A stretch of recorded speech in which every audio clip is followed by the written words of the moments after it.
अब आपको यूपीए सरकार के दौरान इसरो में एक घोटाले के बारे में बताएंगे। इसरो हमारे देश की सबसे सम्मानित एजेंसियों में से एक है और हम सबको इसरो पर गर्व है। जब घोटाले की बात होती है तो हम कल्पना भी नहीं कर सकते कि क्या इसरो में भी कोई घोटाला हो सकता है, क्योंकि इसरो एक बहुत ही सम्मानजनक और बहुत ईमानदार संस्था है और इसरो में तो घोटाले का कोई चांस ही नहीं है। लेकिन आज जो बात हम आपको बताने वाले हैं वो ये है, इसरो में भी घोटाला हुआ है। पूर्व प्रधानमंत्री डॉक्टर मनमोहन सिंह के कार्यकाल के दौरान वर्ष 2005 में इसरो में भी एक बहुत बड़ा घोटाला हुआ था, जब विदेशी निवेशकों वाली एक कंपनी जिसका नाम था देवास ने एक फ्रॉड किया था। देवास नाम की एक फ्रॉड कंपनी ने इसरो की एक कमर्शियल कंपनी एंट्रिक्स के साथ 2 सैटेलाइट्स लीज पर लेने का कॉन्ट्रैक्ट किया था। तो ये कंपनी आई जिसमें विदेशी निवेशक थे। इन्होंने इसरो से कहा कि हम आपके 2 सैटेलाइट लीज पर लेंगे। 6 साल बाद जब वर्ष 2011 में मीडिया ने इस घोटाले को एक्सपोज किया और इस पर बहुत बड़ा विवाद हुआ, तो यूपी की सरकार ने यह कॉन्ट्रैक्ट कैंसिल कर दिया, या ये कहिए कि उन्हें कैंसिल करना पड़ा। और इसके बाद ये कंपनी, देवास नाम की कंपनी, अंतर्राष्ट्रीय अदालतों में चली गई और वहां भारत सरकार के खिलाफ इन्होंने मुकदमा लड़ा और फिर मुकदमा जीत भी लिया। अंतर्राष्ट्रीय अदालतों में इसलिए गई क्योंकि इस कंपनी के जो निवेशक थे वो सारे विदेशी लोग थे। यूपीए सरकार ने उस दौरान इन मुकदमों में कोई दिलचस्पी दिखाई नहीं और इन मुकदमों में भारत का जो प्रतिनिधित्व था, इसरो का जो प्रतिनिधित्व था, भारत सरकार का जो था, वो ठीक से किया ही नहीं। लेकिन अब सुप्रीम कोर्ट ने आज अपने एक बहुत महत्वपूर्ण फैसले में देवास को एक फ्रॉड कंपनी बताया है, जो भारत सरकार और इसरो के लिए एक बहुत बड़ी जीत है। और सुप्रीम कोर्ट ने आज जो कहा है, इसका असर अब अंतर्राष्ट्रीय अदालतों में चल रहे मुकदमे पर भी पड़ेगा। लेकिन सबसे पहले आपको ये पूरी कहानी बताते हैं कि ये मामला आखिर है क्या।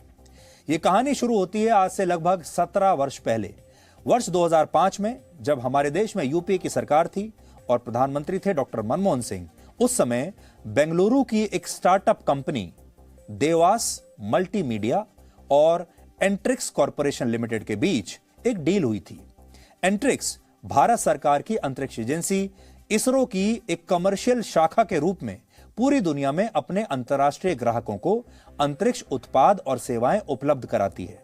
यह एंट्रिक्स का काम है और उस समय भी एंट्रिक्स के माध्यम से यूपीए सरकार ने यह डील की थी। इस डील के तहत इसरो को 2 सैटेलाइट्स का निर्माण करके उन्हें अंतरिक्ष में लॉन्च करना था और इसके बाद ये दोनों सैटेलाइट्स देवास मल्टीमीडिया नाम की कंपनी को 12 साल के लिए लीज पर दिए जाने थे। 12 साल के लिए इन 2 सैटेलाइट्स का किराया था 167 करोड़ रुपए और कुल मिलाकर यह डील थी कि ये कंपनी इन सैटेलाइट्स के जरिए मोबाइल ब्रॉडबैंड सेवा उपलब्ध कराएगी, यानी भारत में संचार और इंटरनेट की सुविधा देगी। लेकिन आप हैरान रह जाएंगे कि डील के लिए तब भारत की राष्ट्रीय सुरक्षा को भी नजरअंदाज कर दिया गया। इस देश में पहली बार ऐसा हुआ जब किसी प्राइवेट कंपनी को एस बैंड स्पेक्ट्रम में अपनी सेवाएं देने की मंजूरी दी गई। तब इसका इस्तेमाल केवल देश की सेनाएं, अंतरिक्ष एजेंसियां, बीएसएनएल और एमटीएनएल के लिए ही आरक्षित थी। कोई और प्राइवेट कंपनी इसका इस्तेमाल नहीं कर सकती थी। लेकिन यूपीए की सरकार ने इसमें एक ऐसी कंपनी का प्रवेश करा दिया जिसके मालिकों और निवेशकों की भी पूरी जानकारी सरकार के पास नहीं थी और ये निवेशक विदेशी लोग थे और ये फ्रॉड थे। और राष्ट्रीय सुरक्षा को इस तरह यूपीए की सरकार ने दांव पर लगा दिया। आप इसे ऐसे समझिए कि संचार की सेवाओं के लिए अलग अलग फ्रीक्वेंसीज होती हैं, जिन्हें हम अंग्रेजी में स्पेक्ट्रम कहते हैं। सरकार कुछ स्पेक्ट्रम को निजी कंपनियों के लिए, प्राइवेट कंपनियों के लिए खोलती है और आपने देखा भी होगा कि उसका ऑक्शन होता है, उसकी बोली लगती है। और कुछ स्पेक्ट्रम को सरकार अपने कंट्रोल में रखती है ताकि देश की जो सरकारी एजेंसियां हैं, उन एजेंसियों को संचार सेवाओं के लिए सुरक्षित और विश्वसनीय फ्रीक्वेंसी मिलती रहे। और ये जो फ्रीक्वेंसी है ये सेफ हो, सिक्योर हो। आप ऐसे समझ लीजिए कि सरकार अपनी जो कंपनियां हैं और महत्वपूर्ण कामों के लिए, ये आप इसको एक तरीके से ब्रॉडबैंड का हाईवे समझिए, फ्रीक्वेंसी का ये हाईवे है। तो कुछ हाईवे, कुछ सड़कें ऐसी हैं जो सरकार सबके लिए खोल देती है, उसमें प्राइवेट गाड़ियां चल सकती हैं। लेकिन ये ऐसा हाईवे है फ्रीक्वेंसी का जिस पर सिर्फ सरकार की एजेंसियां ही चल सकती हैं। लेकिन यूपीए की सरकार ने इसको भी तोड़ दिया।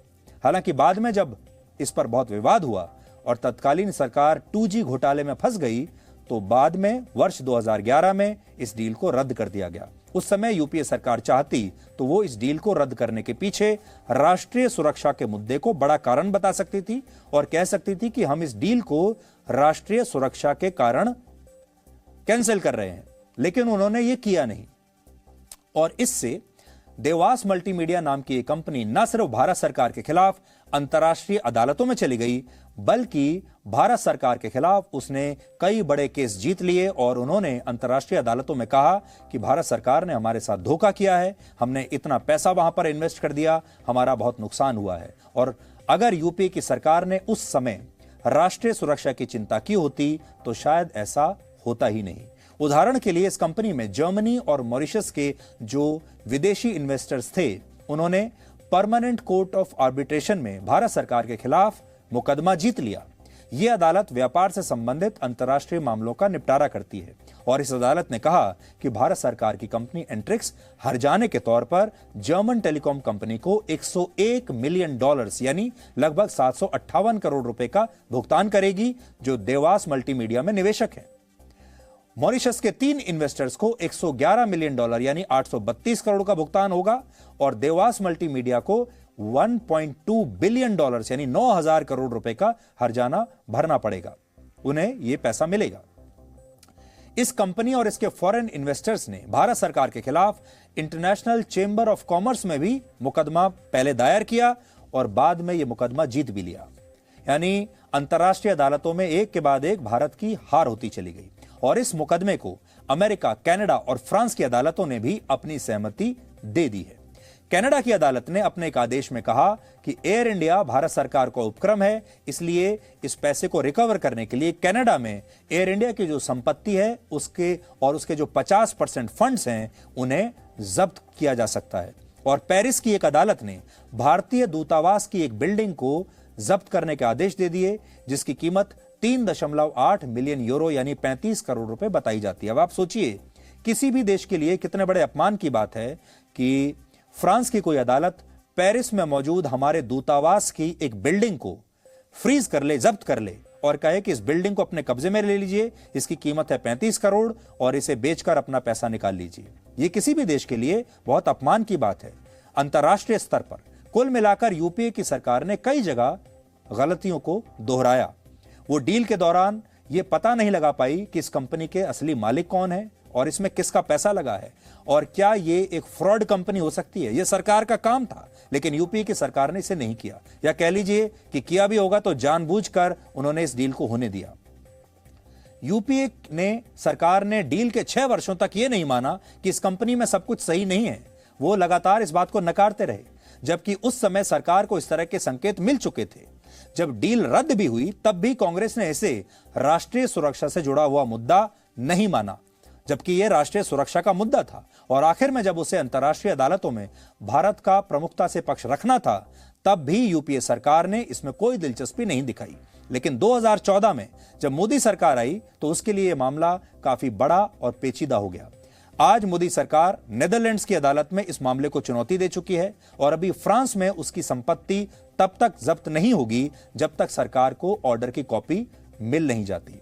यानी जब तक यूपीए की सरकार थी तब तक 1 साल तक तो यूपीए की सरकार ने रिस्पॉन्ड तक नहीं किया, इस मामले में दिलचस्पी नहीं दिखाई। वरना अगर यूपीए की सरकार पहली बार में ही यह कह देती कि यह भारत की राष्ट्रीय सुरक्षा से जुड़ा मुद्दा है, तो यहां पर अंतर्राष्ट्रीय अदालतों में उसे जीत मिलती।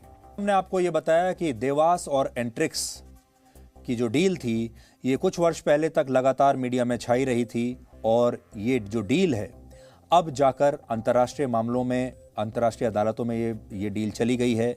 कुछ जगह पर भारत सरकार हार गई है। उसके बाद ये हार इसलिए हुई क्योंकि इससे पहले की जो यूपीए सरकार है उसने इसमें कोई दिलचस्पी ही नहीं दिखाई। और जब ये मामला अंतर्राष्ट्रीय अदालतों में गया था, उसके 1 साल तक तो यूपीए की सरकार ने वहाँ पर अपना कोई प्रतिनिधित्व ही नहीं किया था। अब ये जो कंपनी है, ये देवास नाम की कंपनी, इसने सुप्रीम कोर्ट में अपील की थी और सुप्रीम कोर्ट में जो अपील थी इसकी, वो आज नामंजूर हो गई और सुप्रीम कोर्ट ने भी इस बात को मान लिया है कि ये एक फ्रॉड कंपनी है। और अब देश की सर्वोच्च अदालत ने यह कह दिया कि यह फ्रॉड कंपनी है, इसलिए अब अंतर्राष्ट्रीय अदालतों में भी भारत का जो पक्ष है वो बहुत मजबूत हो जाएगा। और सवाल ये उठता है कि जब सुप्रीम कोर्ट ये कह रहा है कि ये एक फ्रॉड कंपनी है जिसने अपनी सच्चाई को छुपाया, अपनी मंशा को भी छुपाया, ऐसे समय में उस समय यूपीए की सरकार ये क्यों नहीं जान पाई कि वो एक फ्रॉड कंपनी को भारत में न सिर्फ प्रवेश दे रहे हैं बल्कि इसरो जैसी संस्था के साथ उसका बिजनेस करवा रहे हैं, कॉन्ट्रैक्ट करवा रहे हैं, टाई अप करा रहे हैं। और एक ऐसी संस्था को उन्होंने इसरो में एंट्री दे दी, भारत के स्पेस प्रोग्राम में एंट्री दे दी, और 2 सैटेलाइट्स बनाने का जो लीज का काम था वो उसे मिल गया। आप सोचिए ये राष्ट्रीय सुरक्षा को लेकर कितना बड़ा खतरा उस समय रहा होगा। सबसे बड़ी बात यह कि अंतर्राष्ट्रीय अदालतों में जाने के बावजूद भी यूपीए सरकार ने इसे माना नहीं कि इससे हमें कोई राष्ट्रीय खतरा हो सकता है। अगर पहले दिन से यह लाइन हमने ले ली होती तो हमें बहुत मदद मिलती।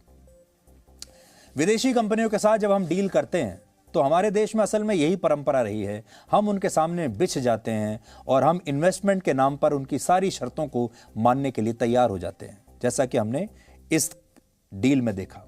अब आपको ऐसा ही एक और उदाहरण बताते हैं, और वो ये है कि Presenting B News app available on Google Play and App Store. Download it now.